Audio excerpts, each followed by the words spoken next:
Okay, good. Song, you want to start? We can slowly, the rest people will join us. Okay. Hello everyone, Kuzampo and good morning from Bhutan. I'm Kazang Sherab, currently based in Paro College of Education at the Center of Educational Research and Development in Paro. I would like to welcome everyone to this much awaited webinar on Happy Schools, which will be provided by Dr. Tho.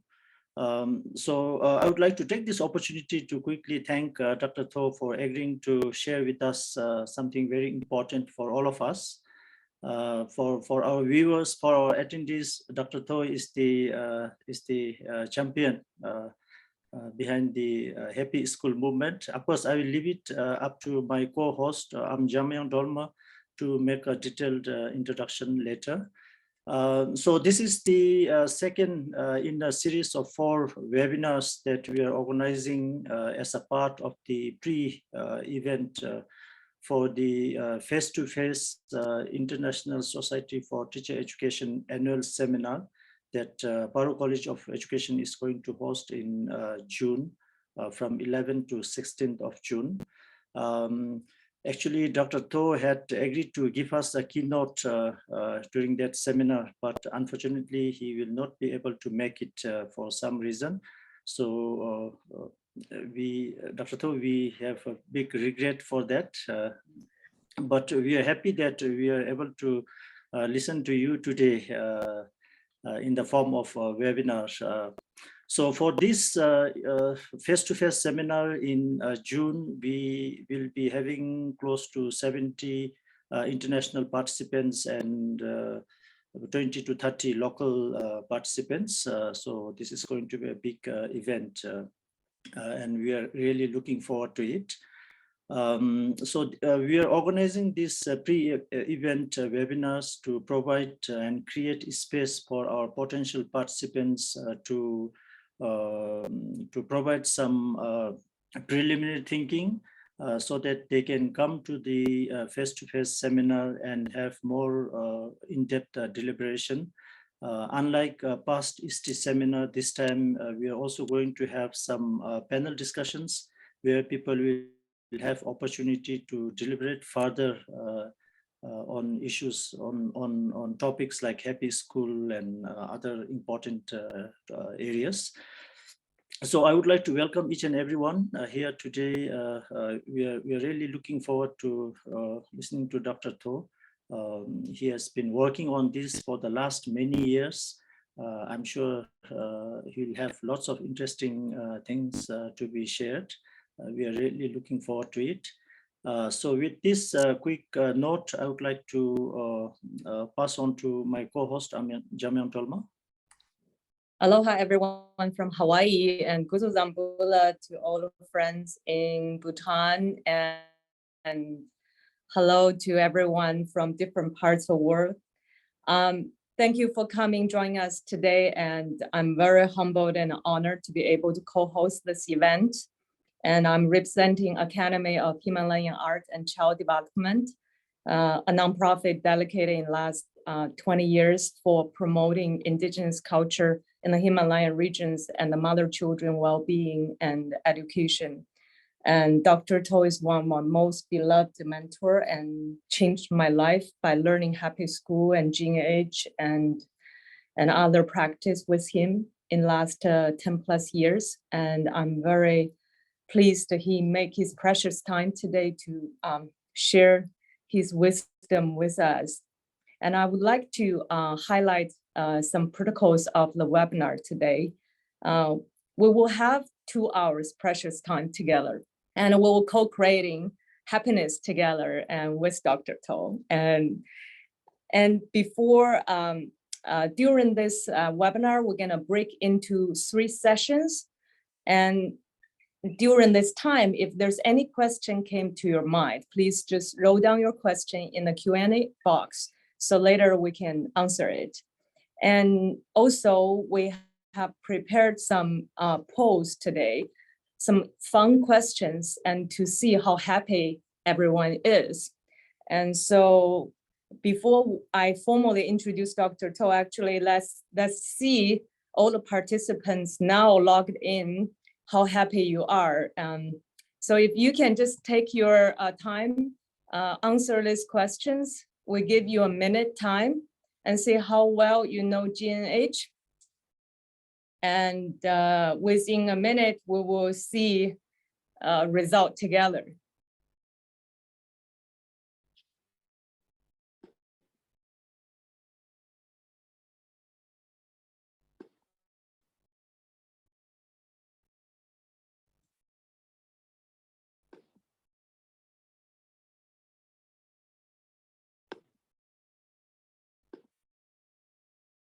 Is everyone's screen working?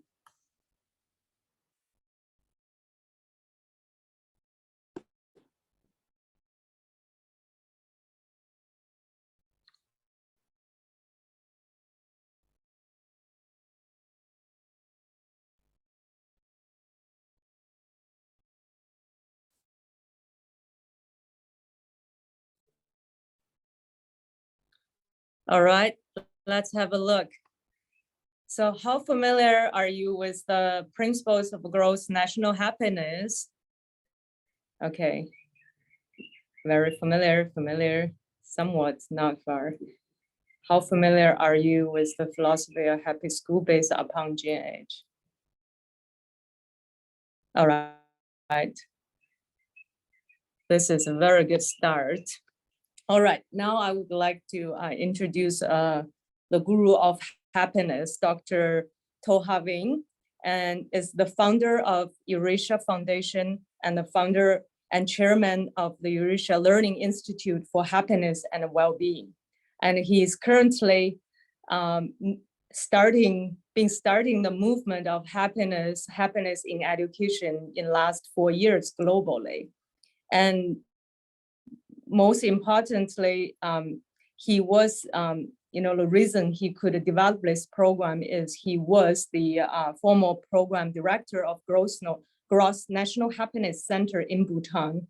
And he has bridged between Bhutan and many international communities to understand, have an in-depth understand what is GNH about and how to apply GNH in not only in education, in family, in community, and in business even.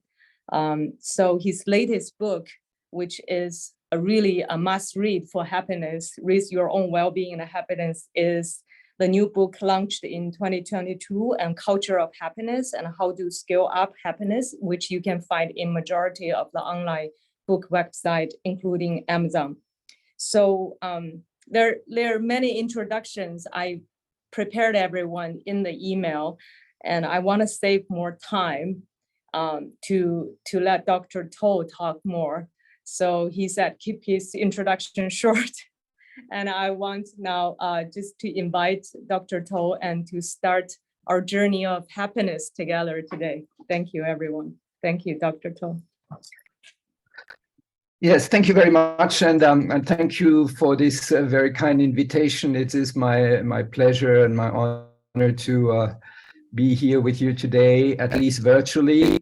When I see the picture of Mr. Kezang with His Majesty in the background and the beautiful Bhutanese architecture, I feel homesick for Bhutan. I lived in Bhutan for 7 years, and now I've been away for more or less 4 years, and it made me feel, oh, I wish I could come back. So unfortunately, I won't be able to come back in June, but I hope maybe sometimes late in the year or next year, I can come back and have the great joy of being in this wonderful country. And I have to acknowledge that without my experience of Bhutan, the Happy School as it is would not exist. So I really have to acknowledge that how much I owe to Bhutan, to the philosophy of gross national happiness, to the inspiration of His Majesties, because it's both His Majesty the Fourth King as the father of gross national happiness, and His Majesty the Fifth King, who has been continuing and developing his father's legacy in such a wonderful way. So I really want to start by expressing my gratitude and acknowledgement to the people of Bhutan, to their majesties, and really say that without my experience of Bhutan, I don't think I would have been able to develop the Happy School project. Just to add a few words about myself, actually I started as a high school teacher, and that was in 1974, so it tells you that I'm quite an old man. But just to say that education has been really the center of my life all through my life. So I was a high school teacher, then I also moved into special education, and I trained special ed teachers and later social workers, humanitarian workers for most of my professional career. And then I moved to Bhutan, and that's when I had the great opportunity to work in the field of gross national happiness, with especially the question how to create programs so that beyond a mere framework, gross national happiness becomes a way to develop the skills that are needed in order to implement gross national happiness, being it in the field of education, in the field of society at large, in the field of business, and so on. And this is what I've been doing since 2012, when I first came to Bhutan. And so in my presentation today, I will start by reminding you, for those of you who are familiar with, and maybe introducing for those of you who are less familiar with gross national happiness, some of the basic principles of gross national happiness. And then only after that, I will move to the more specific dimension of applying gross national happiness in the field of education and speaking more specifically about the Happy School program. And I think it is meaningful to start with the overall framework of gross national happiness as a new development paradigm, because education is a subsystem within the larger system of society. And if we want to transform education, we also need to have a vision towards what kind of society do we want to move education towards. So it's not just about, you know, the specific skills or contents that we teach in schools, which are of course very important and central, but what is the actual goal of the education, and what kind of society do we have in mind when we educate the next generation? And obviously we have all seen in the past years and maybe decades the great challenges that we are facing as a humankind, ecological challenges, economic challenges, wars and economic inequality rising, and so on. And so I personally feel, and maybe some of you feel the same, that the old systems have come to a dead end. An old world is coming to an end, and we absolutely need a change. We need a transformation, and we need to also develop a clearer vision. What is the beautiful, more inclusive, more compassionate world, society that we want to create? And it is important to have this kind of vision in order to be able to transform education so that it can contribute to this vision. And for me, that was really the shift from being an educator and training teachers, focusing more on the personal dimension or school dimension, to really rethinking my educational perspective in a more global scale, societal scale, when I really became more familiar with gross national happiness, so that I realized that education must serve a purpose, and this purpose has to do with the vision that we have for what society should look like tomorrow. And obviously the most powerful way to transform society is by educating the children in such a way that they will contribute to this more sustainable, more compassionate, more inclusive, more just world that I believe all of us wish to see manifesting. So that was a kind of an introduction, and now let me share my screen, and I will start with the actual presentation.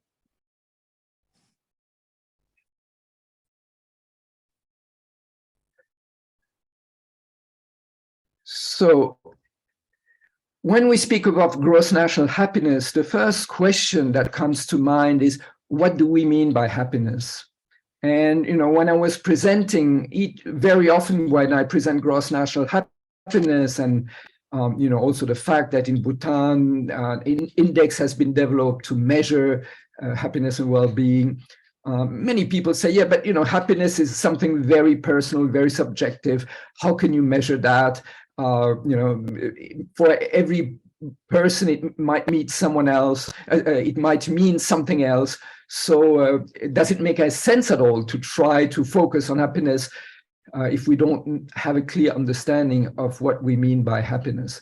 And so I will start by defining what we mean by happiness in the context of gross national happiness. So it is important to distinguish between superficial pleasure versus true, deep, lasting happiness. So, of course, superficial pleasures and pleasant experiences are good, and we all wish to have them, and we wish our loved ones to have them. But definitely, that's very subjective. That's very personal, and we don't want to interfere in what people, like or dislike on a personal level, what brings them pleasure. So that's not what we're speaking about when we speak about happiness in the context of gross national happiness. And you will see that in all cultures and tradition, there has been reflection on happiness. For instance, in the Western culture, Aristotle, the famous and important Greek philosopher, said, happiness is the meaning and the purpose of life, the all aim and end of human existence. And Aristotle was not a philosopher that belonged to the hedonistic school. So that means that quest for pleasure. Aristotle didn't see happiness equated with pleasure. For him, happiness was based on virtue, and that true happiness arises from cultivating and manifesting virtue. So you see, it's a very different understanding of happiness than a superficial feel-good emotions that are, of course, very short-lived and very subjective.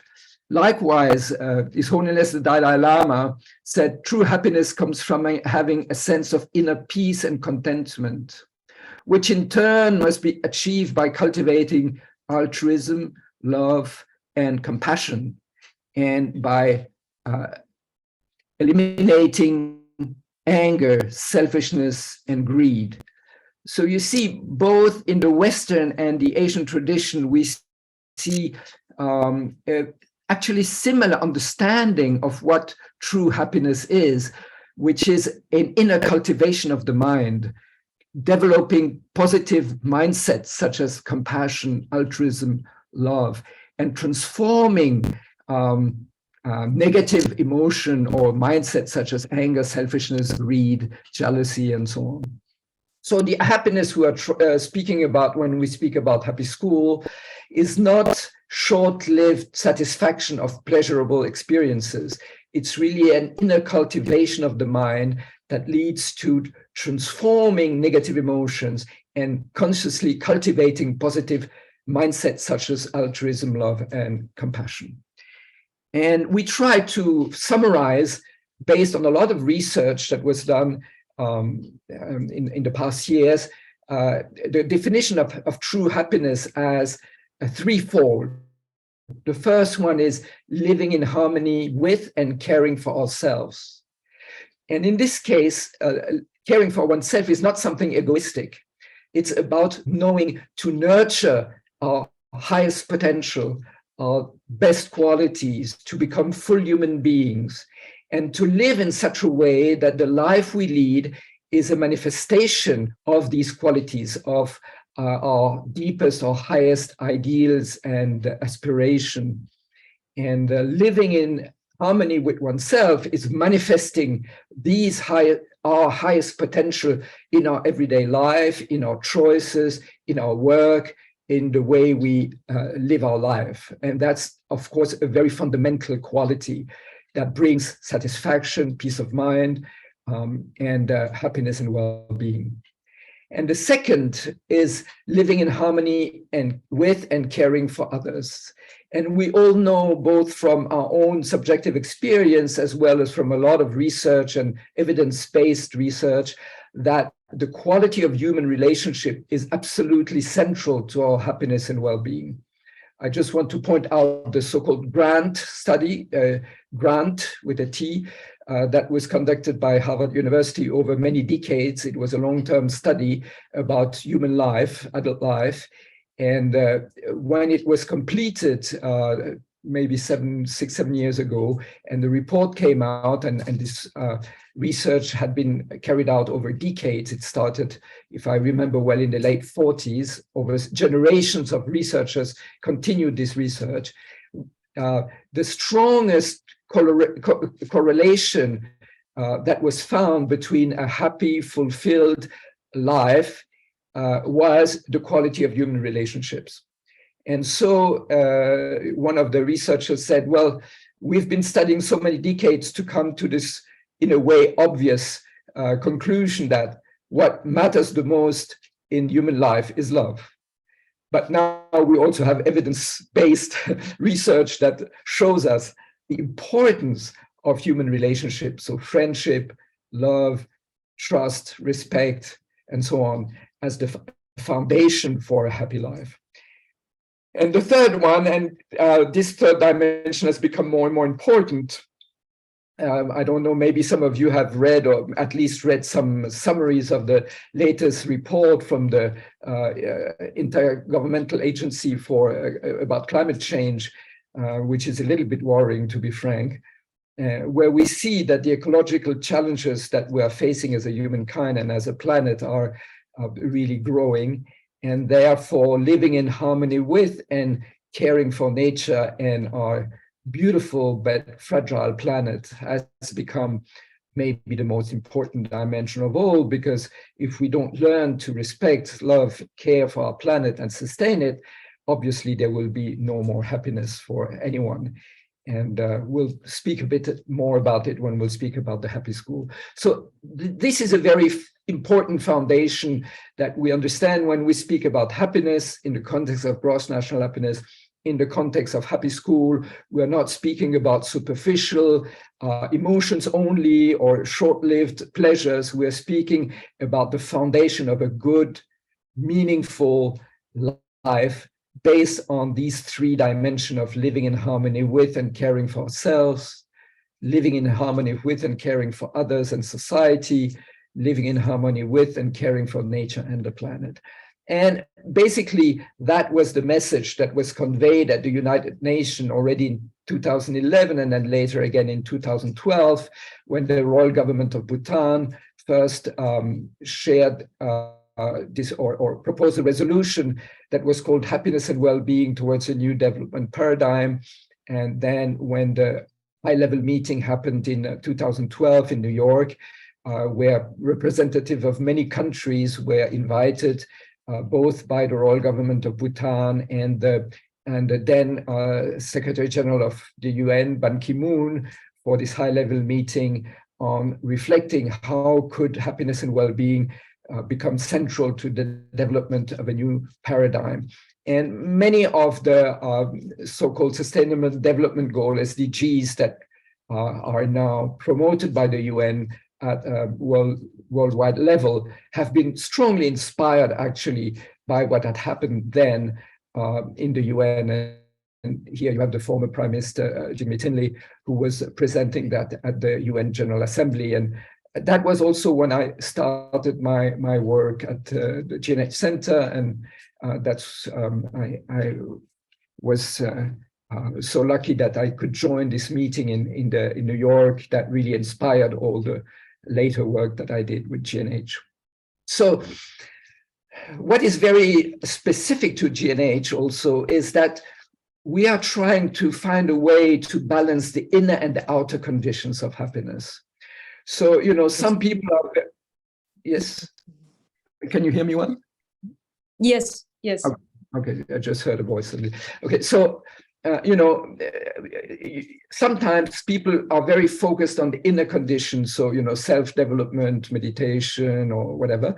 And of course, this is very important. But we live in a society, we live in systems, and these systems also have a strong influence on us. So if we cultivate the inner dimension without transforming the system, it's a one-sided way to transform. On the other hand, if we only focus on the systemic or societal, structural, political, economic dimension that needs to be transformed, and of course they do need to be transformed, and we forget the inner dimension, that cannot lead to true transformation either, because the systems in which we live, being it economic system, political system, and so on, they are not God-given, and they're also not natural laws. They are the manifestation of the way we humans think, feel, act, relate to one another, relate to the planet, and so on. So therefore, without inner transformation, outer transformation is not sustainable. But without structural transformation, inner transformation has its limits, because we are also constantly influenced by the systems in which we live. And this is this symbol of the double H. You see the inner, if you look at one, the inner becomes the outer and the outer becomes the inner. And that's this sort of interaction between the environment in which we live and our inner mindset. So I think that's a very interesting and specific dimension of gross national happiness compared with other maybe systems, that there is this effort to transform both the structural outer dimension and also to consciously transform the inner dimension. And obviously, we own this, we have a great debt of gratitude towards His Majesty the Fourth King of Bhutan, who's the spiritual father of gross national happiness, that he first, explained or promoted as a very young king when he just ascended the throne. I would like to show you a little video that we did with the Gross National Happiness Center when I was in Bhutan, that sort of summarizes, in other words, what I just tried to explain, and also gives you a few pictures of Bhutan for those of you who maybe have not been there yet.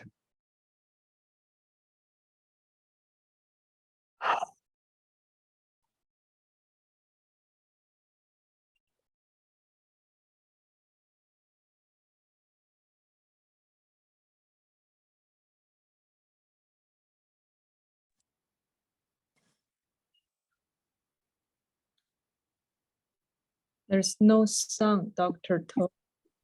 The message that I'd like to share about gross national happiness is that it's not just about Bhutan. You don't have the sound? No, yeah, now it's coming. Yeah, I hope everyone can hear it. Yeah. Okay, let me try again. And that it's not just about happiness in a very superficial way. It's really about the deep-seated causes of happiness and well-being that come from living in harmony with nature, in harmony and balance with others around you, and really being in touch with yourself and your own wisdom that transcends any culture or country boundary. And it's really central to our own personal happiness and to, I think, our survival as a planet. GNH is a kind of a medicine, if you want, for the illness of our times. The first message of GNH, I believe, is reconnecting with our natural environment in such a way that we acknowledge. Oh, sorry, I don't know how to close this Q&R box. It's somehow opened.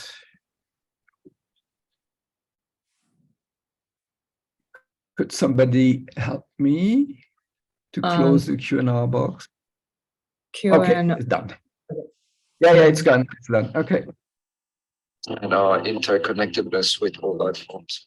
The second crisis that we're facing as a mankind is an economic crisis, which is actually more of an ethical, of a moral crisis than an actual economic crisis. Therefore, we see rising inequality, not only between North and South, but even within rich societies.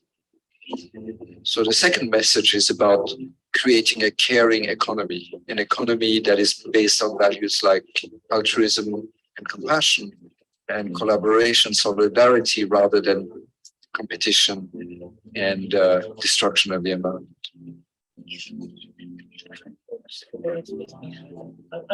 The third message of GNH, I believe, is reconnecting with ourselves, with our deepest or highest potential, with our deepest values.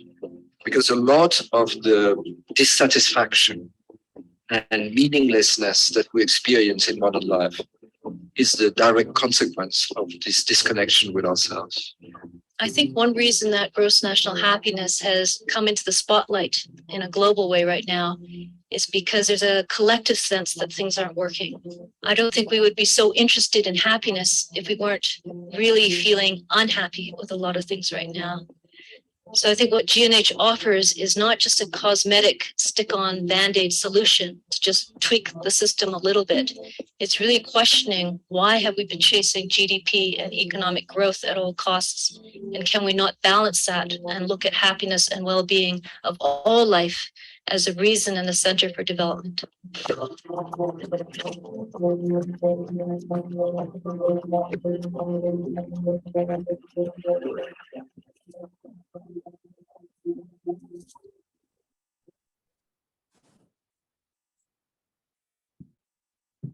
Thank you. That was wonderful, Dr. Tho. Brings everyone. Reminds us of Bhutan, right? Yes. Okay. So, in order to manifest gross national happiness, because one of the question that was asked was that, okay, if you say that gross national happiness is more important than gross domestic product, you cannot replace something like gross national product, which is a measurement tool, with simply a vision or an idea or an ideal. You have to replace a measurement tool through a better measurement tool. And that's how gradually Bhutan developed an index, the so-called Gross National Happiness Index, with the 9 domains that you see here on my screen, and the so-called 4 pillars of gross national happiness, which is, in a way, if you want, the architecture of gross national happiness. So if we look first briefly at the 4 pillars, it says it's sustainable, equitable economic development, preservation and promotion of culture, conservation and of the environment, and good governance. And these 4 pillars are, in a way, like the 4 cornerstones of a healthy society, because in our time, and since quite a few decades, we have behaved as if economic development, economic growth was the very aim of all social or societal activities. And that's a very profound mistake, because economic growth is not an aim, is not a goal, it's just a mean to an end. In the same way that technological development is not a goal, it's a mean to an end. And the end, the goal, should always be increasing happiness of well-being of all people and of all life forms. That should be the goal. And then the economy should be one of the factors that supports this striving towards a better life for everyone, and also well-being of all life forms. And so putting the economy as the goal of social development have created a lot of inequity and a lot of ecological destruction. Therefore, realizing that economic development is important, yes, but it should be balanced by the dimension of culture, which includes arts, science, spirituality, and so on. So really where the humans can develop their creativity, and then the environment, which in a way should be the first one, because without healthy planet, healthy nature, nothing else will be possible. And good governance, which can be defined in many ways, but fundamentally, good governance is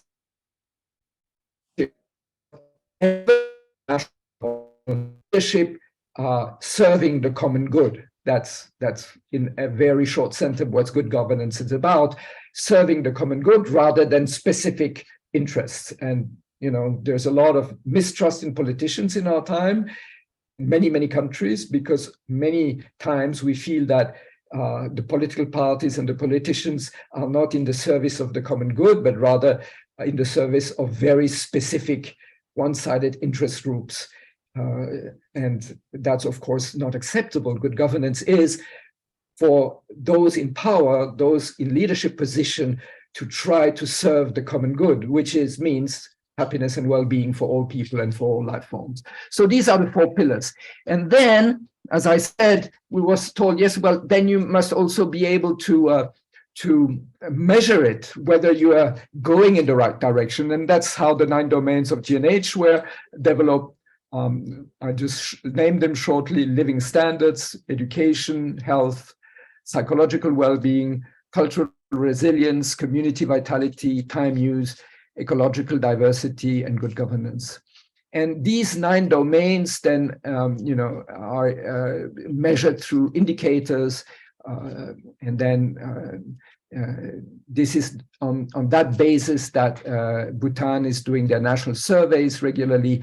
But we also use these same 9 domains to assess schools, to assess businesses, although we then contextualize the indicators so that the indicators are relevant to the specific organization that we're measuring.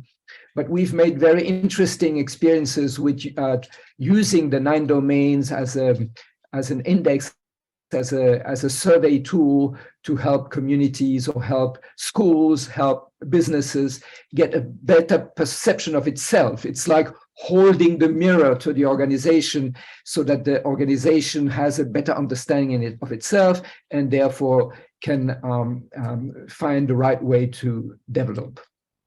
I won't go much further in this field, and I will maybe make a short break before I go into the field of GNH in education. So I'll stop the sharing for a while, and I think I will hand over to you, Kun or Jamyang Dolma. Thank you very much for the first part of the introduction. I hope everyone is inspired, and we will have our second post to have a check out how is everyone's understanding about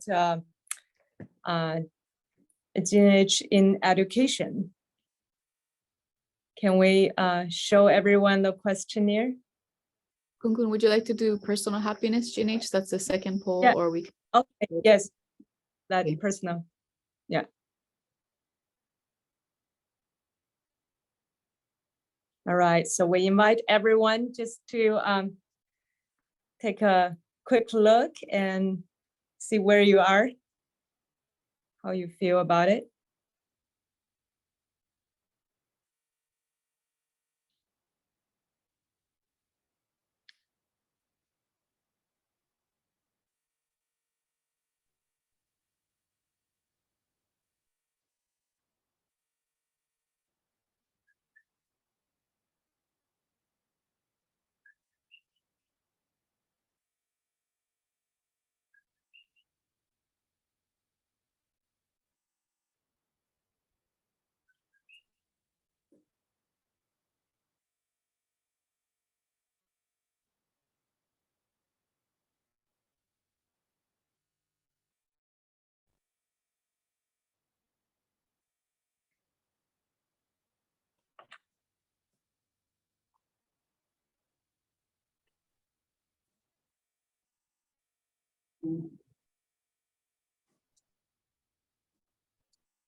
Okay, someone's raising hand.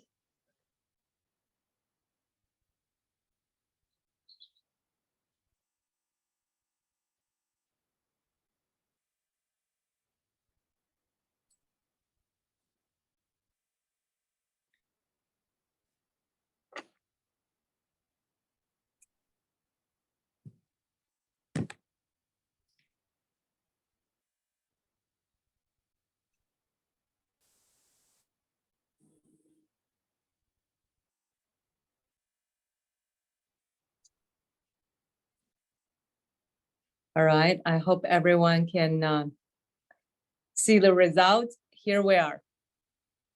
So I regularly practice cultivating positive emotions and optimistic mindset. Yeah, I think we have a pretty mindful group here today. My lifestyle contributes to preventing diseases and maintaining good physical and mental health. Yeah. There is a nice balance in my life between my various activities, family, work, pleasure, spiritual life, time in nature. I have plenty of opportunities to continue learning throughout my life, both in formal and informal ways. Wow. I think we have a good understanding of all of friends today joined, and with continued sharing of Dr. To's wisdom, I hope our level of happiness will increase more. Thank you. Thank you very much. So just a few remarks. You will have noticed that the poll that we just did was based on some of the domains of the Gross National Happiness Survey. And so these were like questions that are related to some of the indicators that we are using when we do the survey. And I just wanted to point out the one on time use, because there are many alternative indicators, but I think that Bhutan is the only, or GNH is the only one that has time use as one of their specific indicators or domain to be measured. And I think that's very interesting, because a lot of the stress and burnout and that many people experience is very much connected with the question of time use. And it's very interesting if you observe when there's a important social change. For instance, if you look at rural-urban migration, right? When people used to live in villages and then move to cities. One of the aspects that changed the most was the way people use their time.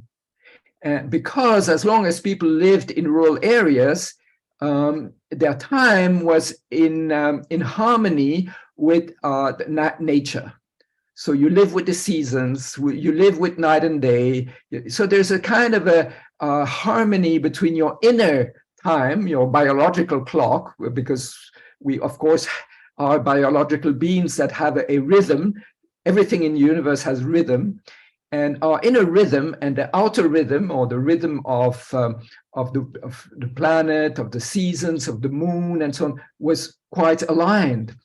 And with the Industrial Revolution and moving into the cities, suddenly we fell out of this rhythm, and it was replaced by machine. It's not rhythm, it's just a beat, like, I don't know if maybe some of you remember the film Modern Times by Charlie Chaplin, where you see the guy working in the assembly line and it's getting faster and faster and faster, and in the end he's swallowed by the machine. So that's a very strong metaphor of what happened to human beings. We fell out of the cosmic rhythms that are healthy and supporting us. And then it was replaced by machine, like beat. And this has changed again with with the internet and with the smartphones and so on, where again a new change has happened, where we completely lost track of any kind of rhythm. Everything has to be instantaneous, right? And so this speeding up and loss of the sense of rhythm is really one of the causes of a lot of suffering, psychological suffering, stress, burnout. And so assessing our time use, not only in a quantitative way, but in terms of having a healthy rhythm, is something really, really important for us to have a healthy and well-balanced life, and reconnecting with the natural rhythm of nature, like moon and seasons and so on. So there was just a side remark, because I believe that this time use indicator is a very significant one. So now I would like to continue with my presentation. Give me a minute. Yeah. So maybe a few words to introduce that. How did that come about?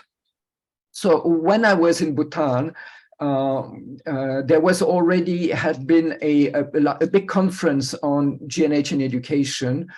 And then the royal government of Bhutan started implementing programs. It was the then Minister of Education, Lyompo Thakur, who was really spearheading it. And so had been very involved in this, also in this projects of bringing education, GNH in education.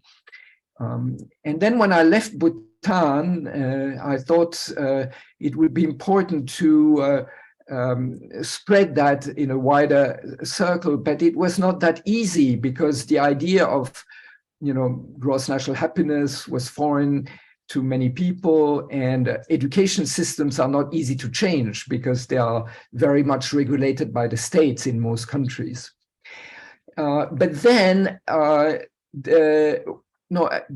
that I was already still in Bhutan when the UNESCO Bureau for Asia published a report called Happy School, and if you saw the screen or the poster at the beginning of this webinar, you saw that was the report that was published by UNESCO on Happy School. And it was very interesting, because the key learning was that many schools many education systems in Southeast Asia have very high academic achievements, like Singapore, South Korea, Hong Kong, Taiwan, and so on and so forth. So very high achievements, Japan also, in terms of academic results. But in terms of happiness and well-being, it doesn't match. And you see a lot of stress, a lot of burnout, even cases of suicide, bullying, and so on. So there is a kind of disconnect between high academic achievements in Southeast Asia and the well-being of the students.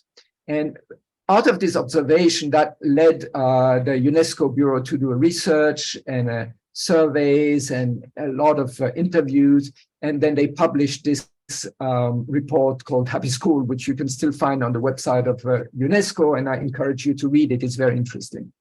Now, what was really interesting in the report was that it was, showing what the problem was, and also giving a picture of what a happy school would look like, but it didn't have any specific program or path. How do you get there?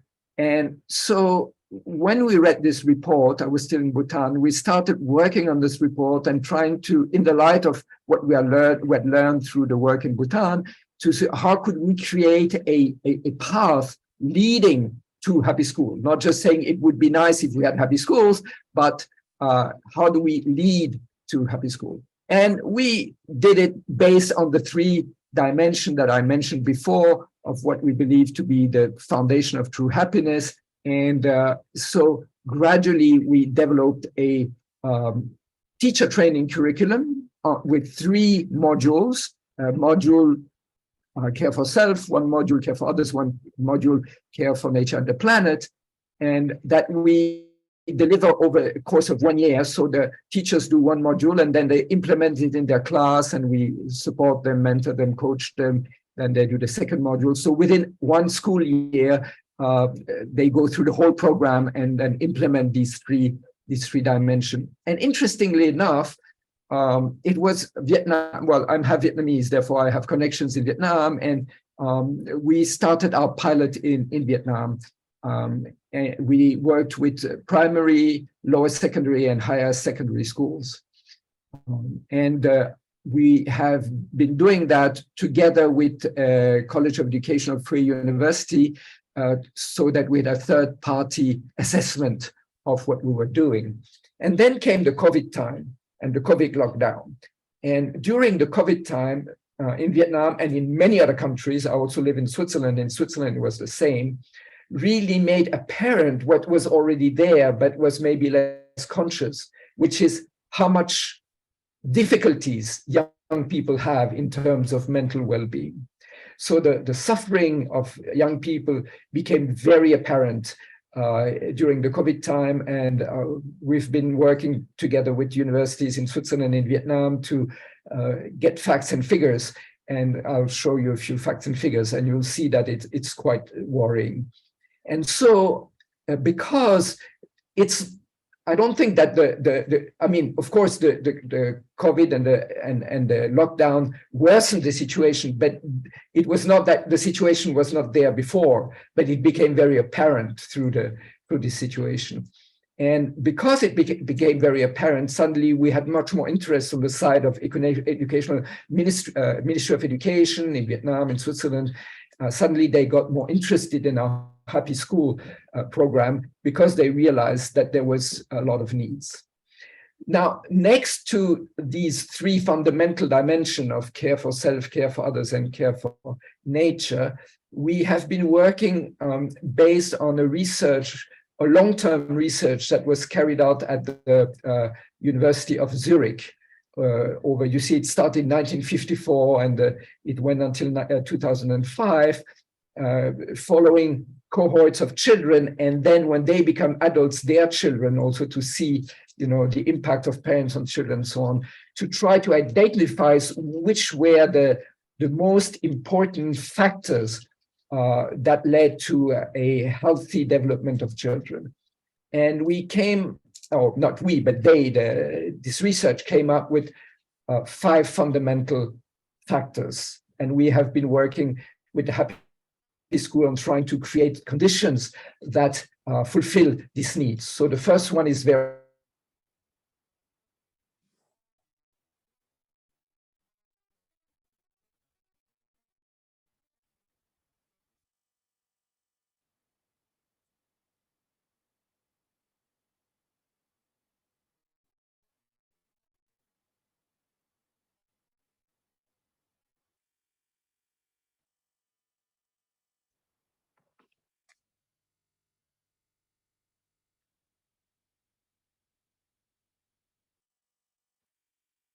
action of physical needs, not 90s, 80s and 90s, we used to work together with Romania.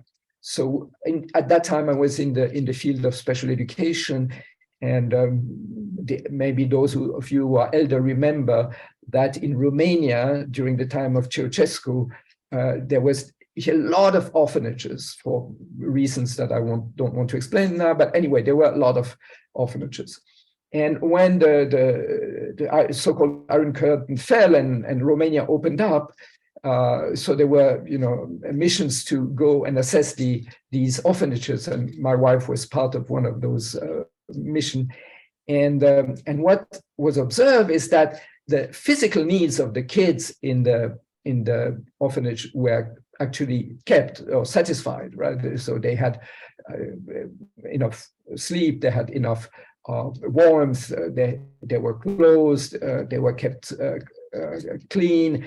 The diet was not very healthy, but they had enough to eat. But they didn't have any emotional care, and almost all the kids that we saw appeared to be severely disabled. But when we really looked into it, most of them didn't have any kind of physical or biological or problems. It was simply the lack of care, of emotional care, because they had only maybe 1 or 2 educators for like 80 or 100 kids. So the poor educators had absolutely no time. They were constantly busy just meeting the physical needs, and they had no time to bond with the children. And so we realized that actually the lack of emotional care, of emotional security, had consequences that were actually really extremely detrimental and actually didn't enable a normal development. So emotional security, emotional attachment, so what is called primary attachment in a little child, and then love, friendship, care, respect, safety, emotional safety, I don't speak about physical safety, right? Plays a central role for children to develop well. So the reason why I'm emphasizing that is because we have to be aware that in the classroom, we should not only be looking at the intellectual needs, which also exist and are also important, I will speak about it shortly, but also at the emotional needs of the kids. And that's where Happy School focuses on, social and emotional learning. Because the third one is this importance of social acceptance. So a sense of belonging, having enough social interaction, feeling accepted, feeling that we are part of a larger whole. And this is, again, one of those fundamental needs. Why? Because as human beings, we more or less consciously, often unconsciously, feel that we could not survive on our own.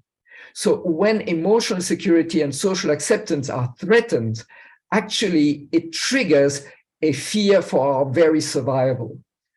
Because survival doesn't only depend on the satisfaction of the physical needs. Our survival also depends on our emotional security and social acceptance, because these two additional elements give us the confidence that our needs, our physical needs, will be met on the long term. So, if the physical needs are met, let's say I'm hungry and I get something to eat, I have no guarantee that the next time I'm hungry, I will again get something to eat.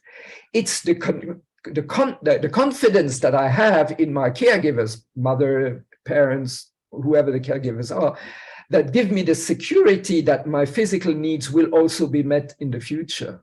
And the social acceptance gives me the feeling that there is a social field around me that will care for me when I'm in need. So it was very interesting that these findings from this long-term study from Professor Largo and his team really showed how emotional security and social acceptance are needs that are as fundamental as physical needs. And then they came up with two further dimensions that need to be fulfilled. One is learning and development, which with learning and development, that's more obvious in the school settings, because that's usually what we focus on in schools. But we need to really become aware of the fact that learning and development is not simply something that is added to children's development. It is part of a very fundamental dimension, because when you look at human beings, none of the skills that we will need to function as grown-ups in society are already there when we are born, right? So when you look at a little animal, within a few days or week, maximum month, the animal will spontaneously develop the skills that they need to live their life as a little cow, as a little dog, as a little, or even wild animal, as a tiger, lion, whatever, right? Because these skills are sort of in the blueprint of their biological makeup. So they learn a little bit, but most of it is instinctual. It develops naturally. When you look at a little child, for years and years and years, the child will be completely unable to take care of himself or herself. And everything that the child will need to function as a human being in society has to be learned, like speaking, thinking, interacting, and so on and so forth. So learning and development is something that makes us human. Right? So we are not really born human. We are born as a potential of human. But to become human, we have to learn and develop. And therefore, as human beings, we have this strong urge to learn and develop. And I saw that in the poll, most of you said, oh, yes, you continue learning and developing. And it's very beautiful to see that you respond like that, because if we start learning and developing, we stop living as human beings, right? Myself, I'm 72, so I'm not that young anymore. And I still feel I have so much to learn. And it's because I feel that I have a lot to learn that I also feel that my life is meaningful. If I had the feeling, okay, now I've learned everything I could learn and it's stagnant, it doesn't continue, I don't think I would have the feeling that I'm still alive. So learning and development is really not a nice to have, it's part of being human. And finally, the fifth element that was really came out very strongly in this research was the need to develop good values.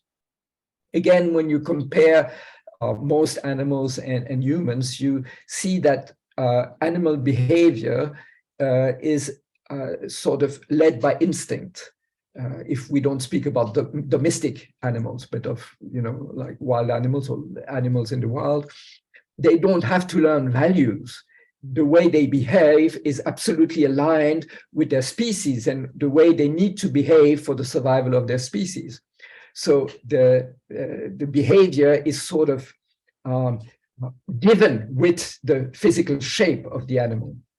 While with humans, as a parent, when you hold a newborn baby in your arm, you look at this newborn baby, you cannot guess what this baby will become. Because this baby has the potential to become anything, the best and the worst. We have all these seeds within us. And depending on which seeds will be cultivated, this seed will grow and develop. And so values is something that gives direction to life. And so we need to have good values, and it should really be part of education. Because without values, we have no direction. We need a compass, and ethics is a compass for our life. So just to remind you, these five sort of domains, or these five fundamental conditions that children need to develop well, is for us at the core of the happy school. So of course, physical needs have to be met in a good way, but then children need emotional security, they need social acceptance, they need to learn and to develop, and they need good values. So this is next to the three, caring for self, others, and society. This is like a threefoldness. And next to that, we have these five sort of fundamental conditions that we try to work on. Now, let me give you a few statistics. I only have here the figures for Vietnam and Switzerland, because these are the two places where we're working the most directly. Just as a side remark, in the survey, PISA survey, I'm sure all of you are familiar with PISA. It's this international comparison of academic achievement, especially in science and language. So a country like Vietnam was ranked 8th out of 150 or something countries, and significantly higher than most European countries, except for Finland, and one of those high achievers. So for us, it was interesting because we work in Vietnam, we are working in Vietnam, and we realized, yeah, from an academic perspective, Vietnam is doing actually quite well. But at the same time, we saw that 1/3 of adolescents are at risk of depression in Vietnam. And that's equal proportion in middle school and high school. And in Switzerland, where we did this other survey, it's a little less, but not much. We are 31.5% compared to 33%. So you see that the mental well-being of adolescents and kids is really worrying. And then in Vietnam, we had 27% of students reported being bullied in school, at least a few times a month. And in Switzerland, we are even higher with about 30%. So these are some of the figures that we were presenting to the Ministry of Education, telling them, even if you are in a country where the academic achievements is pretty good, don't forget that the well-being of the children is at risk. And as we saw with these 5 fundamental needs that I've shown you, if the children don't have a feeling of emotional security and of social acceptance, they cannot grow and develop in a very harmonious way. So on the short term, you might think that academic achievement is enough, but when you look at the long-term development of the children, it's definitely not enough. And so we have been working basically with two pillars to develop these abilities. One is mindfulness or awareness training. And again, we've been looking at a lot of research that show the importance or the impact of mindfulness in schools. So here are some of the benefits that we were able to note. So one is improved attention. And I believe we have quite a few teachers among the participants, and you all know that sustaining attention can be very challenging. Simply, the tendency of very short attention span, which has worsened with the modern media, is really a challenge for teachers. Then emotional regulation, we have now been able to prove through brain scan that mindfulness practice actually changes the circuitry of the brain to sort of lessen strong emotional reactions that are interfering with learning. So mindfulness practice actually helps to develop inner calm, inner stability, so that that also creates, of course, a ground for better learning. And then greater compassion. So after undergoing awareness training, these are usually 8-week long mindfulness training that we have a program for students, are more likely to help someone in need and have greater self-compassion. So compassion for others and also self-compassion. And then a reduction of stress and anxiety. So if you get a chance to look at my book that Jamyang Dolma mentioned, The Culture of Happiness, you find all those sources of this research. So it's not, I'm just not saying that out of my inner conviction, but we actually do have all the evidence-based research to prove what I'm saying here. And in next month, there will be a symposium in Harvard University because they are opening a new Institute for Mindfulness in Public Health. And I will be there, and Jamyang Dolma will also come, and maybe some of you will join. So now we have in a lot of very prestigious universities a lot of research done on the impact of mindfulness. In the case of Harvard University, the Institute for Mindfulness is within the Department of Public Health. So they are conducting research to show how the impact of mindfulness is for public health. And that, of course, is for us a very positive step, because having more evidence-based scientific research is a very strong support to convince ministries of education or school of the importance of bringing mindfulness into schools. So if you bear with me, I'd like to invite us to have a short moment of mindfulness ourselves, because you've been listening for like quite a long time, and I'm aware that it's also a little bit tiring, and also because it's better not only to speak about mindfulness, but also to get our own experience. So I will invite Abel to us to, if you agree, take a moment to practice mindfulness. So I would like to invite us to find a comfortable position that is well grounded. So you might, if you sit on a chair, you might try to put your 2 feet on the ground and feel the contact of your feet with the ground, the contact of your with the chair, and keep your spine straight but relaxed. And I will invite the bell and I will guide a short mindfulness practice.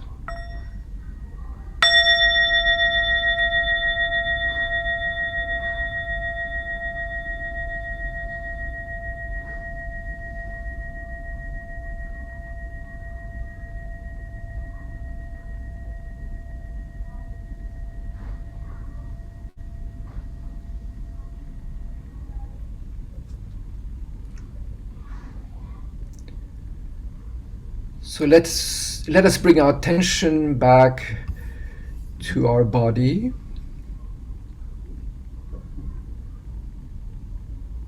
Observe how we feel in our body right now.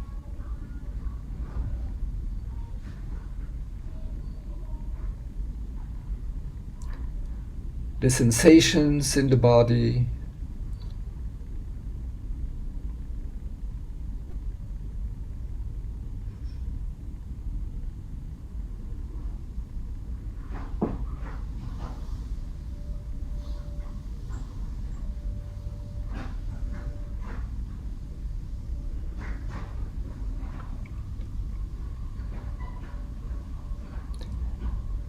So the sensations can be pleasant, we feel well, or unpleasant, something is hurting, or simply neutral.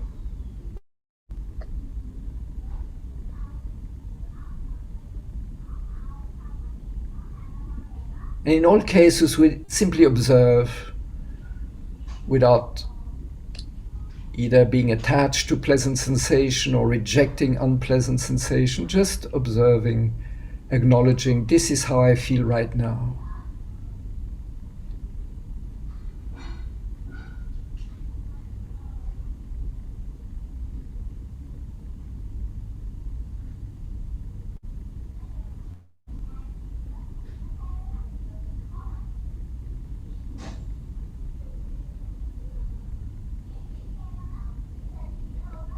When we are aware of our body, we become aware of our breathing. Breathing in, I know I'm breathing in. Breathing out, I know I'm breathing out. In, out.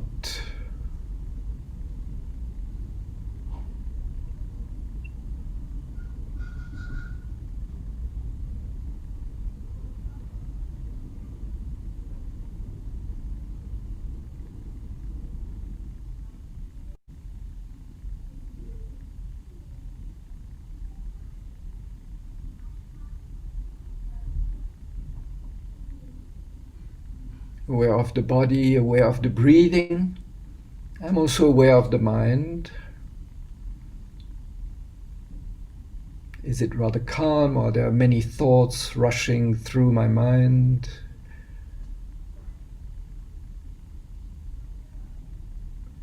And again, we are not trying to stop the thoughts. We are simply observing. A thought appears, stays for a while and disappears again naturally without me having to do anything about it. If I simply observe.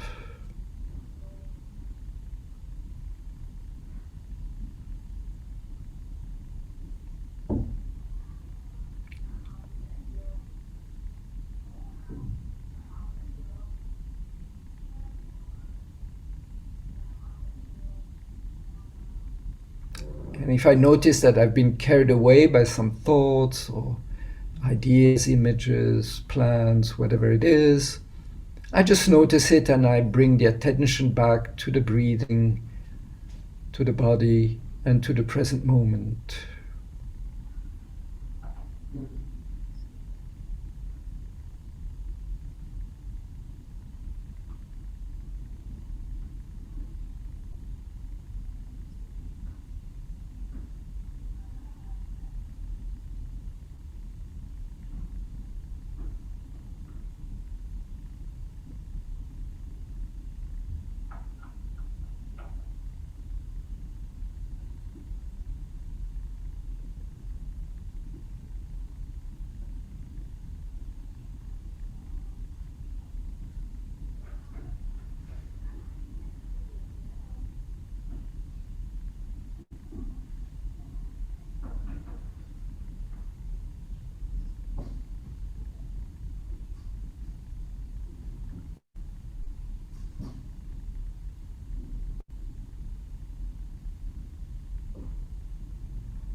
Thank you for joining this little exercise. I will continue the presentation.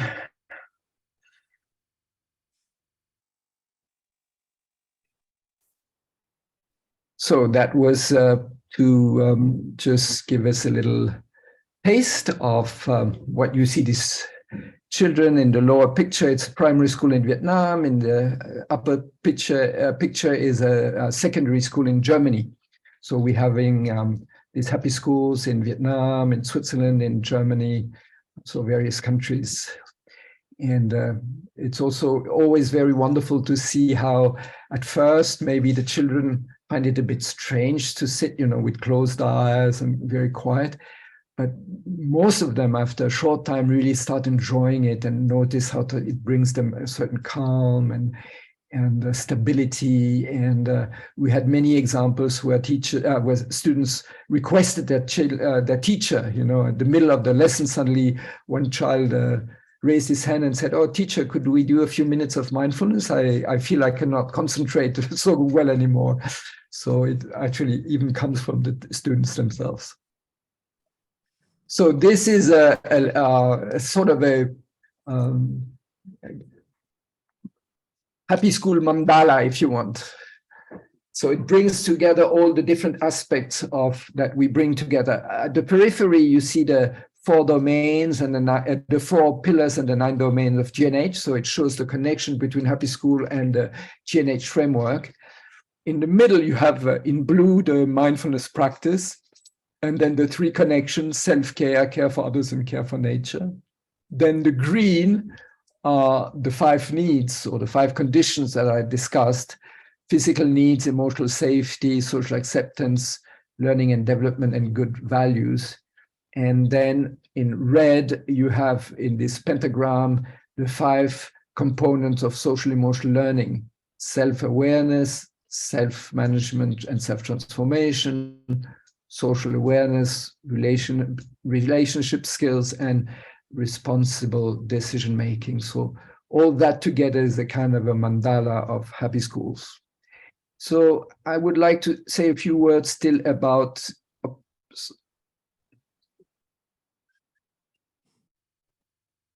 that went a bit too fast. I wanted to share about social emotional learning.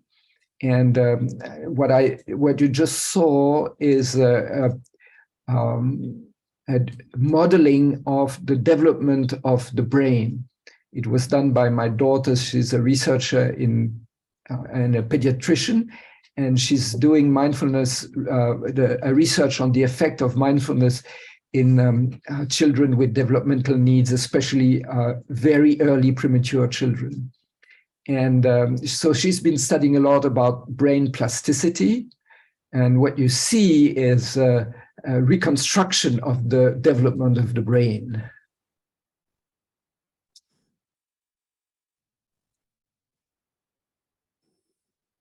So it starts during the time when the baby is still in an embryo, and then you see it the first few years of development of the brain.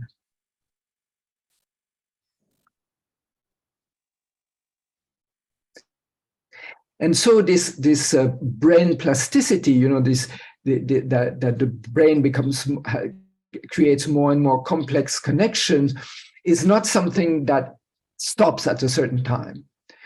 What happens is it happens naturally during childhood and adolescence.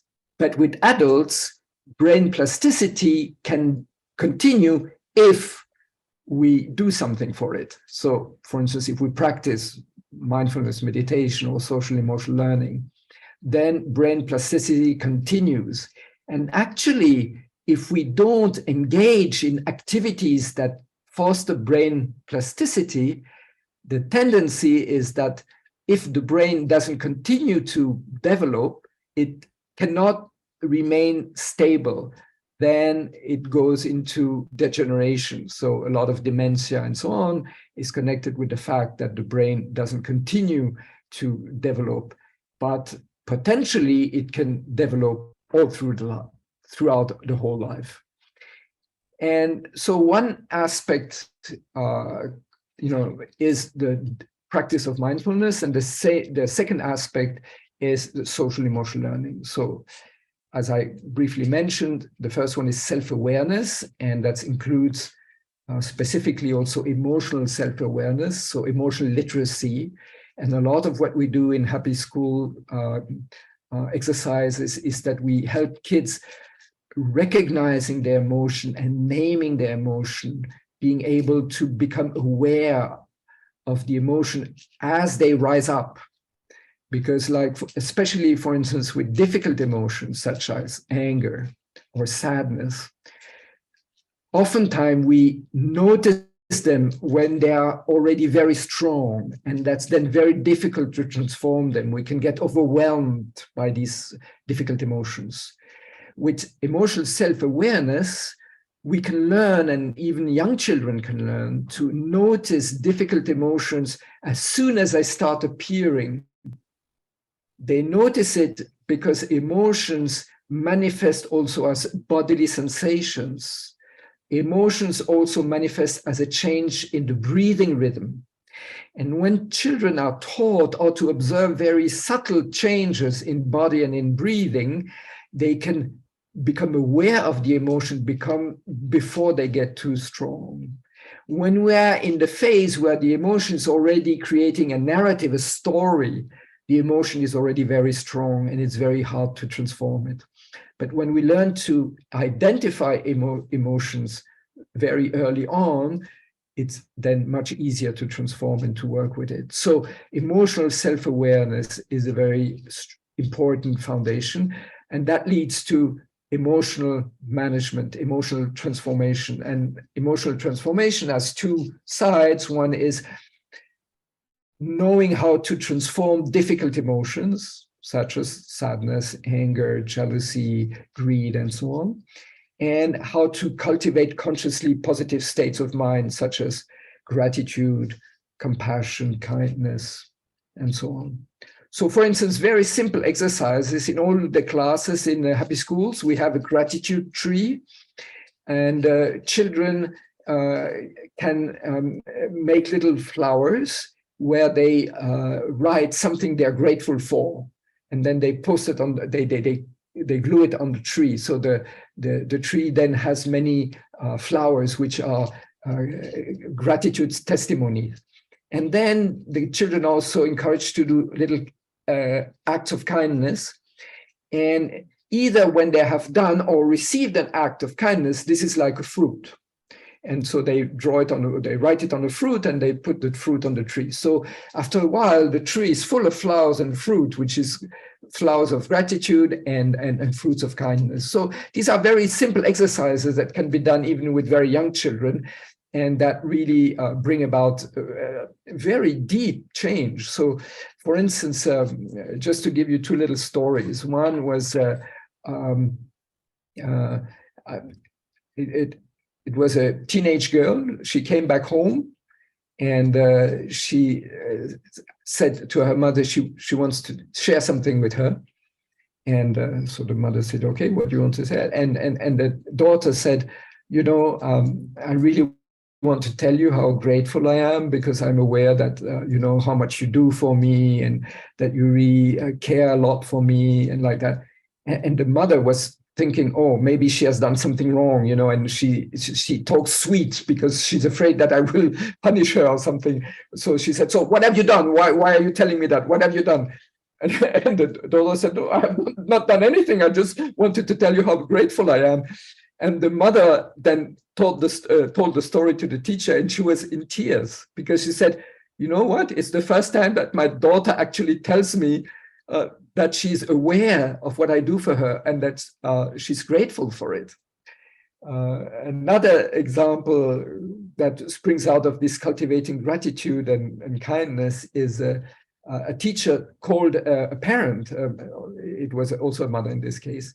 And the mother was worried. When the teacher calls, it means the child has done something wrong and she's going to, complain. And the teacher called to say, "Oh, your daughter has, or your son," it was a son, "your son has done a lot of progress lately, and I see he's making efforts, And I just wanted to acknowledge that.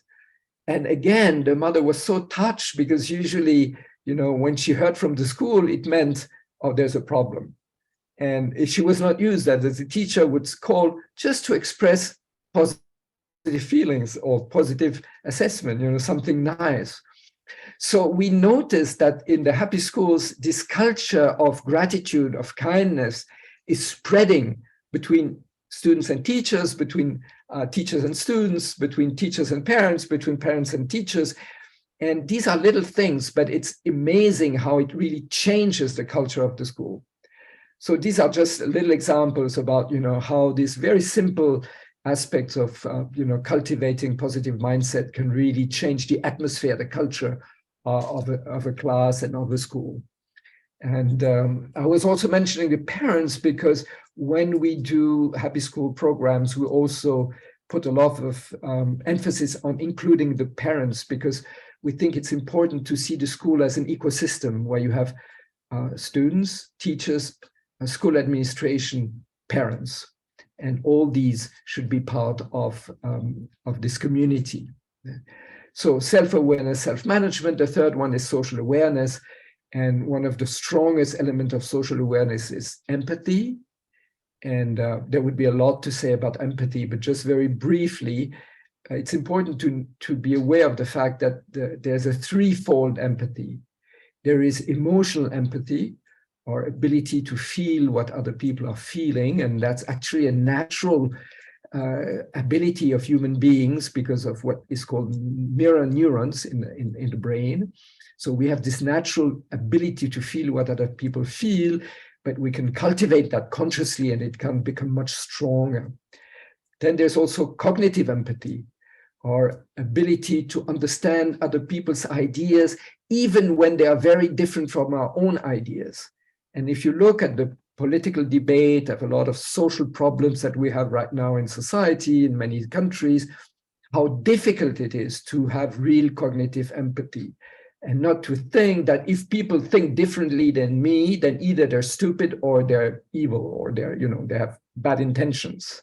It's so easy to fall into this judgment, and cognitive empathy, or ability to think other people's thoughts, even if they are very different from my own, is a very crucial competency, and it has to be learned in school first. And then there's the third level, which is active empathy or compassion, which is actually acting to alleviate other people's suffering. So, you know, my teacher Thich Nhat Hanh often said, compassion is a verb, so it's an action. You know, so these are the three dimensions that we cultivate in social awareness: emotional empathy, cognitive empathy, and active empathy or active compassion.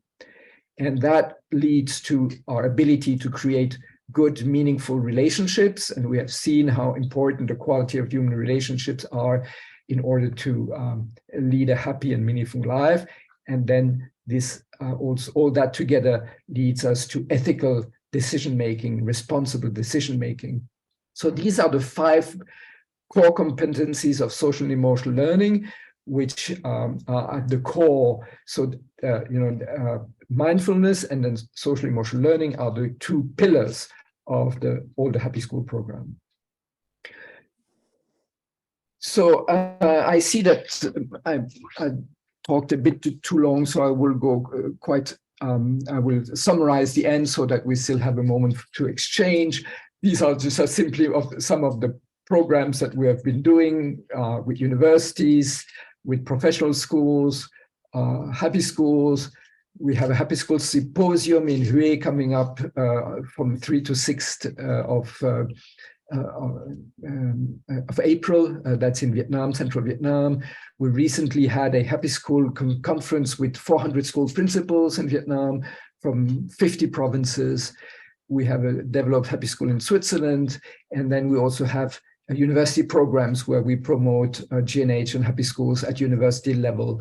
We have one in the Geneva Management School. We have one in Osnabrück University, and that's in Germany. And this afternoon, I have a meeting with Fulbright University to start a partnership with them on that. This was a picture of the 400 school principals last year during the Happy School Conference. Yeah, so these are just some pictures of the programs. This is the one in Germany. This is the one in the management school in Geneva. These are some of our participants. I go a bit fast. These are some of the pictures from Happy School in Vietnam, in Switzerland. This is the Happy School curriculum, in this case, translated in Vietnamese. We have it also in English and in French. And you see the three basic modules: self-care, care for others and for society, care for the environment and the planet. These are the three teacher training modules on which this is based. And this is just an example in one of the classes. And that's in a high school in Germany, where mindfulness practice has been introduced. Okay, so I will end with that. And with a question, how could GNH in education or inspire education reform in your own context? And so I'll end with that so that we still have a little bit of time for dialogue, questions, whatever. This is our website. It means Eurasia Learning Institute for Happiness and Wellbeing, ELIHW. So thank you very much for your attention. And I'm giving the screen back to you. Thank you so much, Dr. Tho. And this has been, I believe, very uplifting and inspiring to many of the participants. If you haven't met Dr. Tho in person, we do have the last poll to just as a last round of question, and let's see, do we actually have some basic skills for our self-care and care for others and care for environment, planets, and so what the level you think you are, and all priority to you? Yeah, just one question.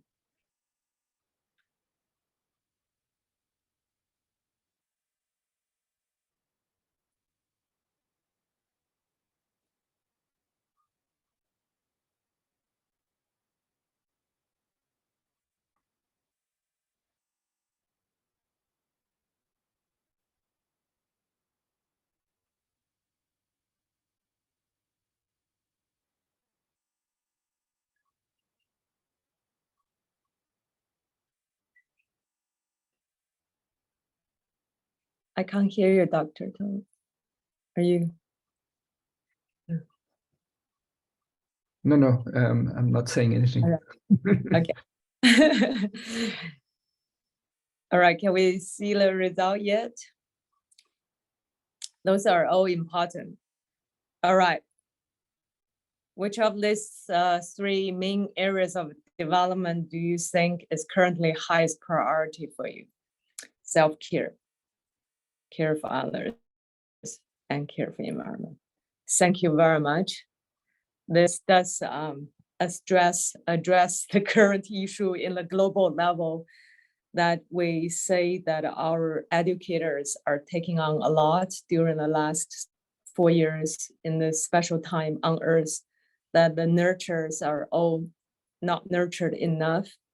And that's why I think today's talk is so important, and we need to start raising our own awareness of self-care, and really need more tools and skills to help ourselves, so we can help our children and the community and our Earth. We do have some questions from our participant today, and so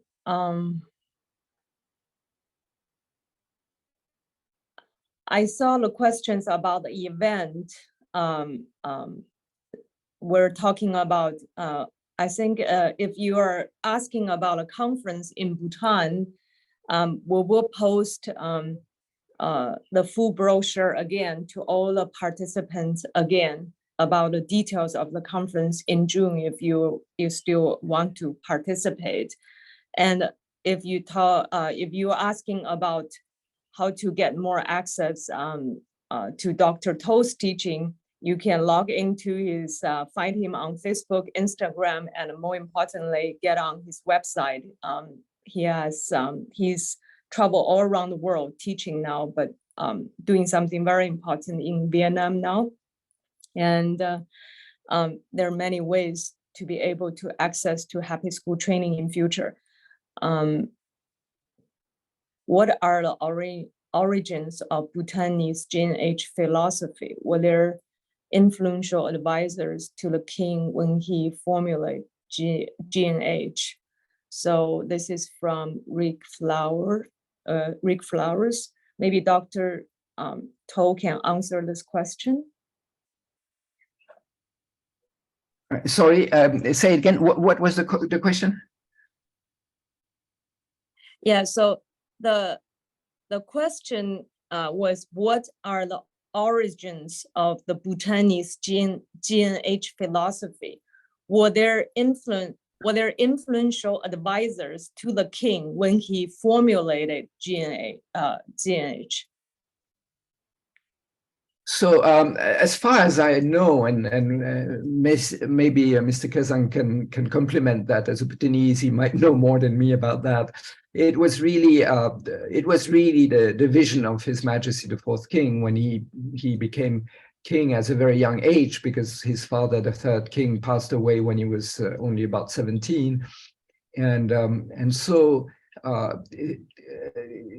I think what was really exceptional is that the young king realized that he had to listen to his people in order to know what they wanted, and he really spent time listening to the people, not only just to a few advisors, but really traveling around the country and listening to people and trying to summarize in a way what were people expecting. And of course, he realized that, many people expect many different things. It's not easy to please everyone, but what everybody has in common, and I think that's pretty universal, as human beings, we would like to be happy and we would like to avoid suffering for ourselves and our loved ones, at least, and if we're more generous, for all of society. And I think that it was really this insight that made him realize that happiness and well-being should be at the center of all the policies in Bhutan. Of course, this already had a history in Bhutan, because already in the 17th century this appears, in the way the Bhutanese have formulated the mission or the responsibility of the government to bring happiness to the people. And then this again is rooted in Buddhist philosophy, which is prevalent in Bhutan. It's probably the only Buddhist kingdom that is, at least Mahayana Buddhist or Vajrayana Buddhist kingdom.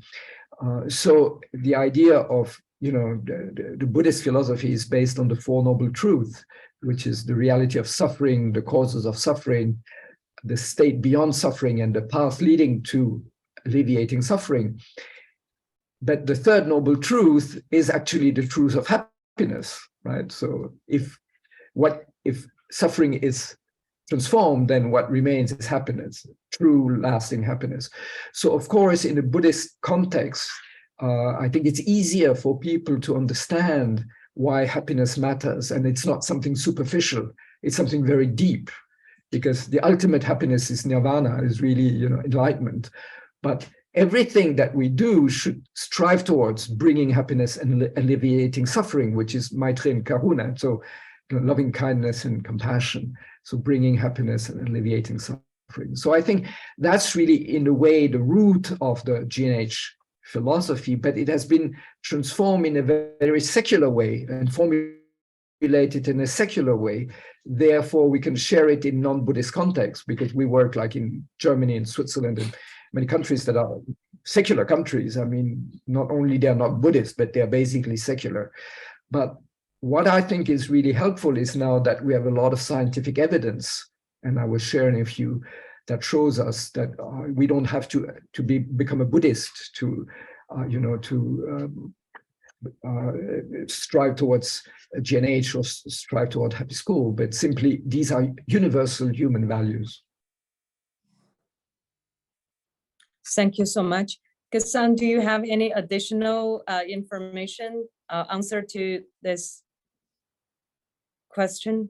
Yeah, not really, but yeah, this was really the original vision of our fourth king, and as Dr. Tho mentioned, it is strongly grounded on Buddhist philosophy. And of course, later, just recently, Bhutan organized many international seminars to help further understand the concept and try and operationalize it. Yeah, thank you. Thank you, Kasan. We have quite a few questions, and there's some are overlapping. So I'm just gonna pick up one first and see if everyone else gets the answer. This is from a friend from Singapore, Sumai Kong, and like you mentioned, we're high on academic achievement, and parents and children are have high expectations and are not happy. To implement happy schools, what are some of the biggest challenges these schools you face when you pilot them? How to change parents or even educators' mindset? From Singapore, yeah. Yeah, so thank you. Yeah, so as I said, I feel that recently there's been more understanding for Happy School because the suffering of the young people has become more apparent.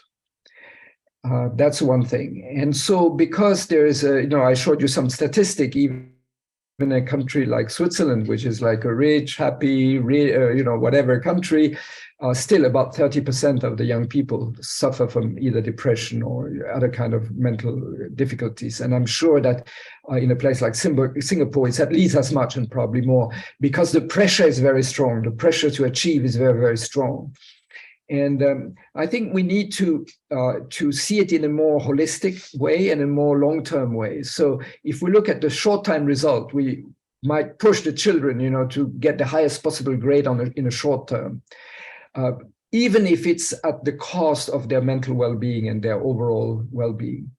While if we think, or if as parents, as educators, we look at the larger picture, so that the children not only get the best possible mark in the next exam, but really can develop as happy and fully thriving human beings, then we have to balance with putting the priority on academic and balancing it with putting the priority on happiness and well-being, emotional dimension, social dimension.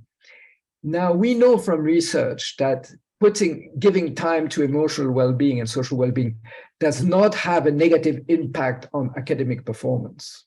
So it's not that it's either you're achieving academically or you are happy, but it doesn't fit together. That's not true.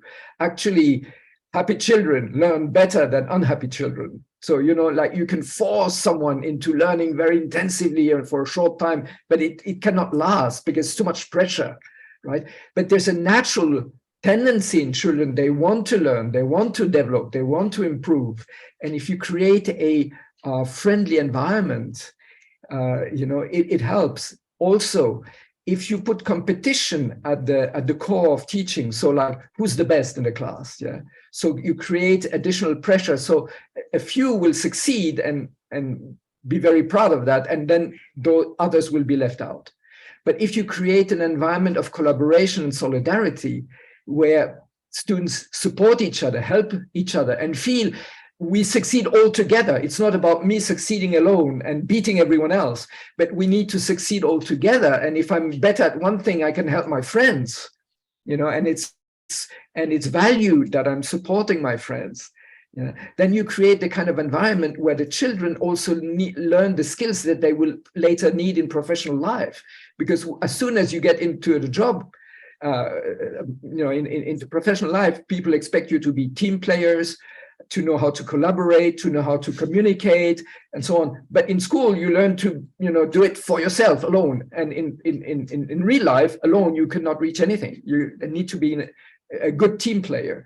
So actually, if we look at the competencies and the skills that will be needed in the future, for the future generation, the more we emphasize these qualities, the better it will be. Because purely academic knowledge will very rapidly be obsolete. It changes so fast, number one. Number two, with the rise of artificial intelligence, no single human being will be able to compete with a machine in terms of information, right? I don't know if you've already tried ChatGPT or GPT. If you not, try it out. It's really impressive. You ask any question, the artificial intelligence comes out with a whole, incredible answer. And so tomorrow's children, when they will be in the workplace, they will need competencies that the machine cannot replace. Right? In the same way that when the industry started, many handicrafts were lost because machine could produce faster and better. In the same way, a lot of what is today just, memorizing information and doing like that is not helpful. Of course, we need to have some knowledge, obviously, right?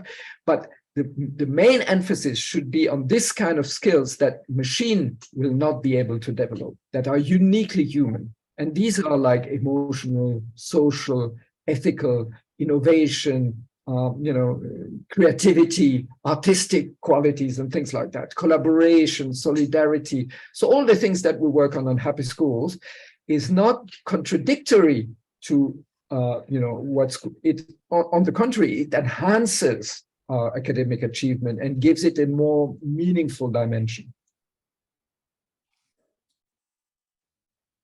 Thank you so much, Dr. Tho, that answered a few questions, actually. One more question from Karma Chimi Wangchuk from Bhutan. Thank you, Dr. Tho. Have you implemented Happy School program in the preschool? If so, where? Yeah.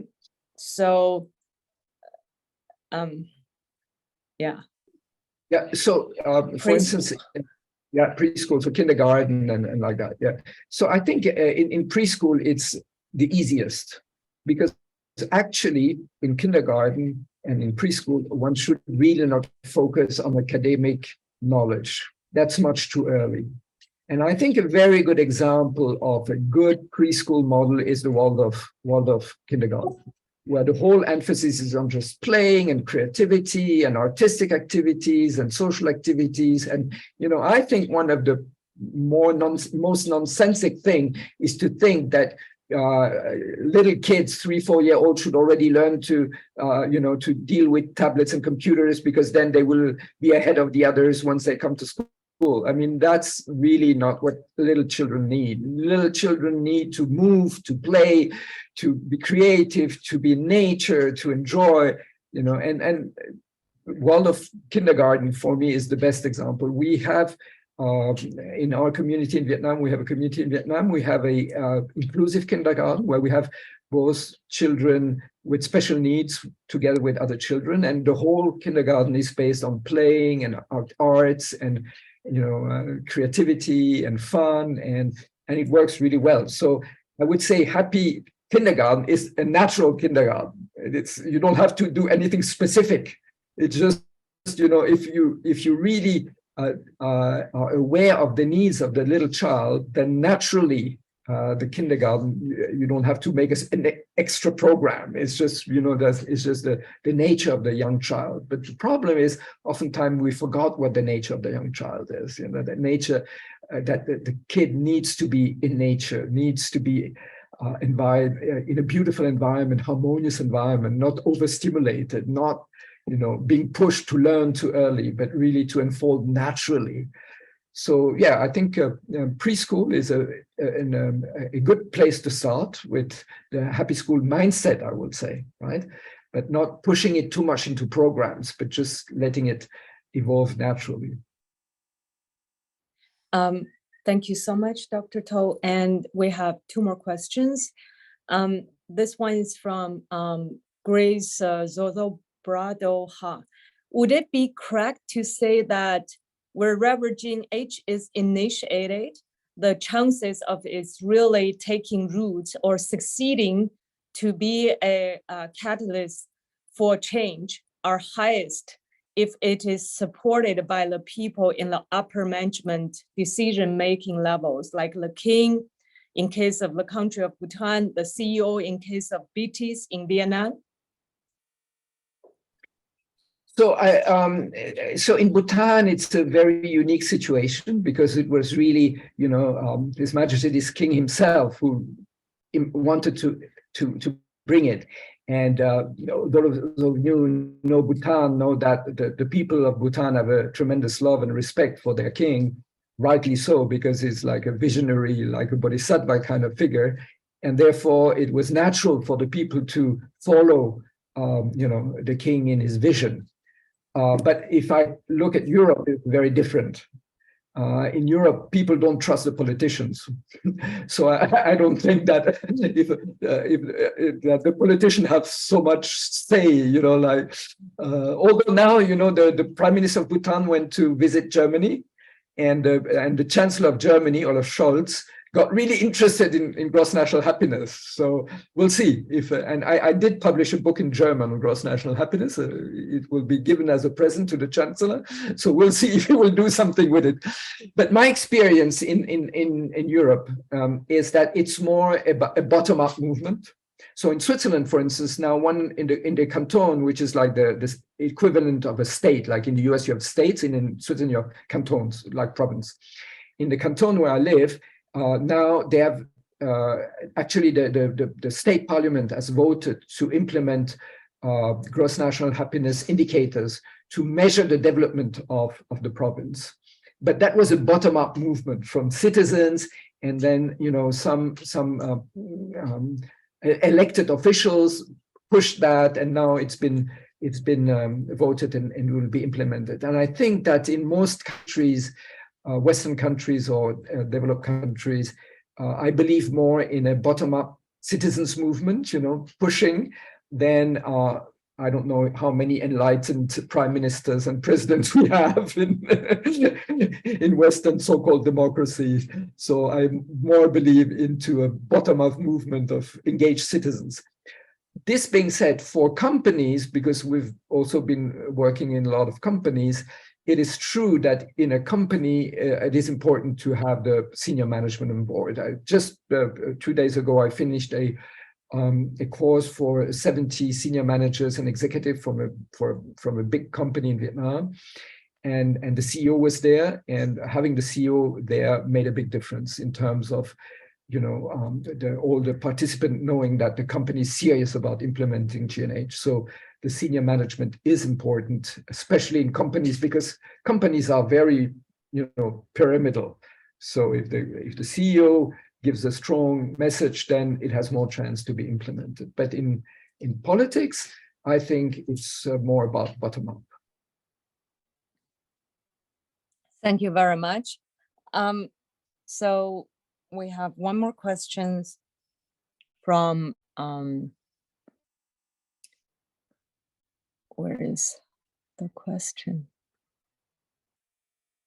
I couldn't see the question. It was Randy's question.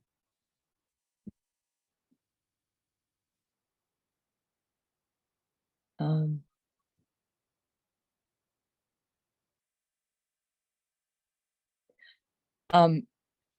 right, I couldn't see that question anymore. We have one more question here. What is the line between competition and collaboration? Is there an aspect of competition that is actually collaborated? How does GNH integrate competition? So, I think there can be a balance between competition and collaboration, but we live in a society where the competition aspect has been gaining the overhand in a very extreme way. And so therefore, I think the problem now is not so much to push for more competition, but really to integrate the idea of collaboration, solidarities in a stronger way. A little bit of competition can be very useful. You can see it in sports, for instance, right? In sports, competition is definitely a driver for better performance, right? But in the social field, if competition is so much stronger than collaboration, it really leads to exclusion, right? Because you have the few who succeed with the competition, and then those who are excluded. And I believe that society needs to be as inclusive. I would even state that the level of inclusion is the level of achievement in a society. So if it's only the happy few who gain, which is the case now economically and so on, power-wise, you have the happy few, the 1% who own more than half of everything and have all the power and so on. That's not healthy. That's like really a disease, a social disease. So I don't think that we need to emphasize a lot on competition, because competition is really there. It's so strongly in the current culture. And, we can accept it and we can play with it because it can be fun, like sports competition like that. But really the quality that needs to be developed is collaboration, solidarity, inclusiveness, kindness. These are really the qualities that needs to be developed. And competition, all of us have a little bit of ego in us, and then so the ego pushes towards competition. We don't have to add more than that. I think that would be my take on it. Yeah, last question. From Bhutan, is there a set of curriculum for Happy School in your previous school? And is it working well? I think maybe this is referring which school in Bhutan is practicing Happy School. I think ELC would be the one, right?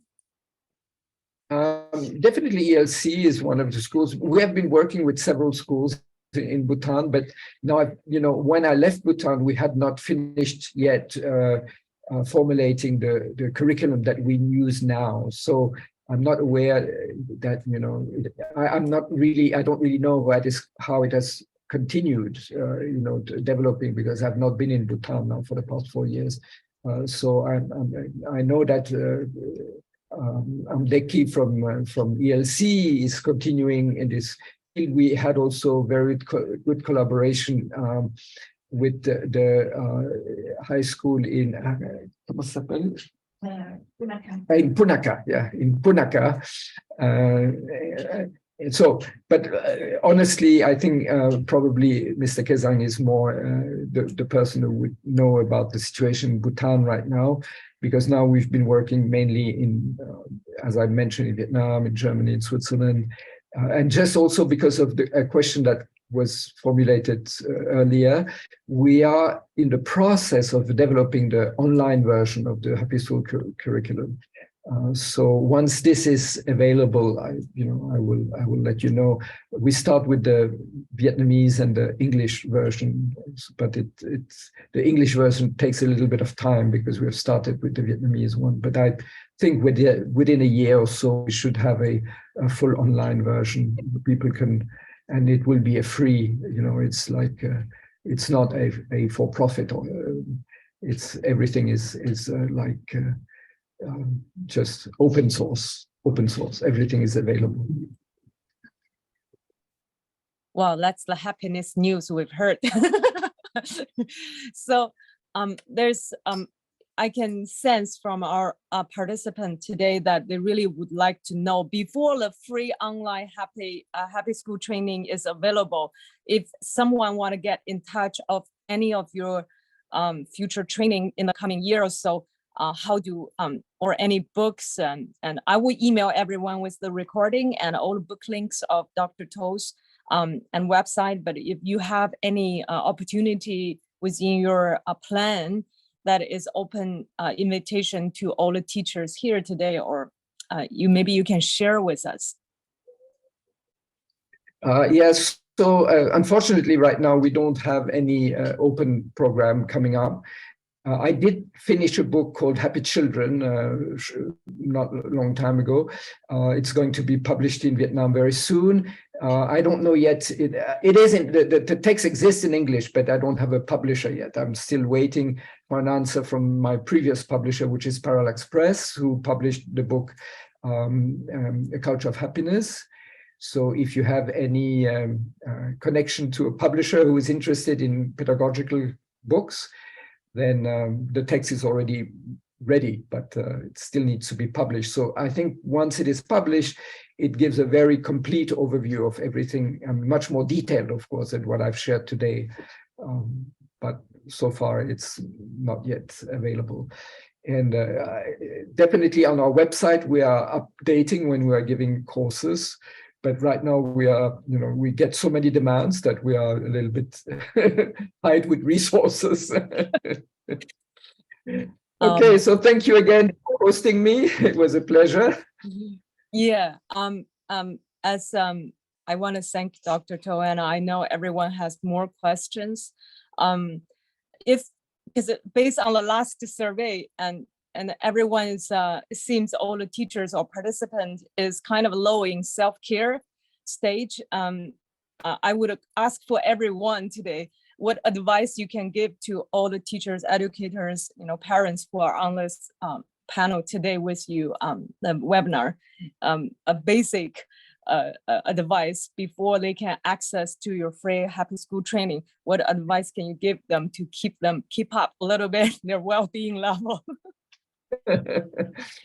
Yes, well, I fully understand, why self-care is the one that, is so important, because that's where it all starts, right? So because you need to have a good level of self-care to be able to care for others and care for the planet. And as educators, as parents, we are oftentimes so much in giving and caring for others, and sometimes we forget ourselves. But it's very important to find a good balance between caring for others and caring for oneself. And I really believe that the first thing is to take time for oneself. Again, it's about time use. Allow yourself at least daily to have a moment for yourself. And then whatever is good for you, it can be meditation, it can be walking in the forest, it can be painting, it can be singing, it can be, whatever it is that nourishes you. But make sure that, you have moments in the day, or at least in the week, a few moments where you really do whatever nourishes you, whatever supports your own well-being, because you need to have this well-being within yourself to be able to share with others. There's no point exhausting ourselves to share with others, but really having a good balance between self-care and care for others, self-compassion and compassion for others, I think is very important. And I think each one of us can find what is it that is nourishing me the most. I personally, I love meditating every day, and I love spending time in nature every day, and I love exercising every day. So either I walk or I swim. So this morning before the course, I was swimming for quite a long time, and when I came into the webinar, I was quite fresh because I'd already meditated and had already swum, So each one can find, what is it that nourishes you. But anyway, find something that nourishes you and do it very regularly, because regularity is very important. Thank you. Thank you so much. And can I please, on behalf of all the conference organizers and all the participants, to delegate a short prayer and to finish our auspicious gathering today. And in the Buddhist tradition, we always, when we encounter happiness and merits, we delegate the merits back to our teachers, ancestors, and our respected ones and loved ones. And I'm deeply grateful Dr. Tho could be here with us and all the participants. So I just made up a short prayers based on what I know from before. May all the teachers and children have happiness and the causes of happiness. May all teachers and children be free from suffering and its causes forever. May all the participants today become happier and happier, become the change of your community society. Together, we bring a happy future for our Earth. Thank you.